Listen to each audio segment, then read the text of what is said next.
అపారమైన వనరులను ఉపయోగించుకొని బుద్ధిగా, తెలివిగా, కావలసినంత వసతులను ఏర్పాటు చేసుకొని సుఖ సంతోషాలతో, ఆయురారోగ్యాలతో ఆనందంగా హాయిగా బ్రతకమని ఆ పైవాడు వరాలిస్తే, అత్యాశకు బానిసైన ఈ రెండు కాళ్ల జీవి ఇంకా కావాలి, నాకే కావాలి, అంతా నా సొంతం కావాలి అన్న దురాశతో ఎడా పెడామని ఇష్టమొచ్చిన విధంగా ప్రవర్తించి ఈరోజు దుఃఖసాగరాన పీకలోతుల్లో మునిగి ఉన్నాడు. వర్షబీభత్సమని, ముంచుకొచ్చిన వరదలని, ప్రకృతి ప్రకోపమని ఈనాడు ఆ ప్రకృతి తల్లిపైనే నిందలు వేస్తాడే తప్ప తన వల్లనో, తన తోటివారి వల్లనో, తనకు తెలిసే తన కళ్ల ముందే జరిగిన ప్రకృతి వినాశనం తన తప్పిదమని మాత్రం ఒప్పుకోడు. అంతేలే, తేనెగూడుపై రాయి విసిరి తేనెటీగలే తనపై దాడి చేశాయని సునాయాసంగా వాటిపైనే నిందలు వేసే మనిషి తెలివితేటలకు ఎవరు సాటి?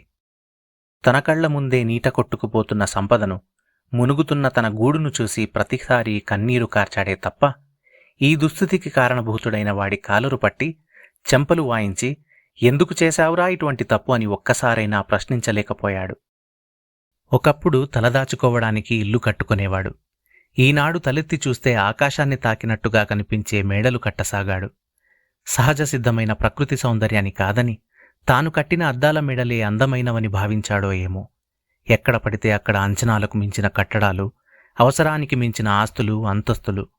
ఉన్న భూమిని ఉన్నోడే కాజేస్తూ పోతే మిగతా వారికి మిగిలేది మట్టేనని మట్టిబుర్రలకు అర్థమవుతుందో లేదో కానీ ఆక్రమించుకోవడమే ఆచారంగా మార్చుకున్న మూర్ఖత్వానికి అడ్డుకట్టలు పడేది ఎప్పుడు?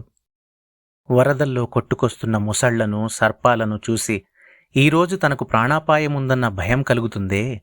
నీటిపైన, నేలపైన, గాలిలోన, గగనమైన అడుగడుగున ఆక్రమించుకుని అన్నింటిపై ఆధిపత్యాన్ని చెలాయిస్తూ ఇక ఈ భూమిపై తనకు తప్ప మరెవ్వరికీ జీవించే హక్కులేనట్టుగా భావించి తనతో ఈ భూమిపై జీవం పంచుకుంటున్న మూగజీవాల మనుగడకు ముప్పు వాటిల్లే విధంగా ప్రవర్తించినప్పుడు అర్థం కాలేదా ప్రాణం విలువెంతో?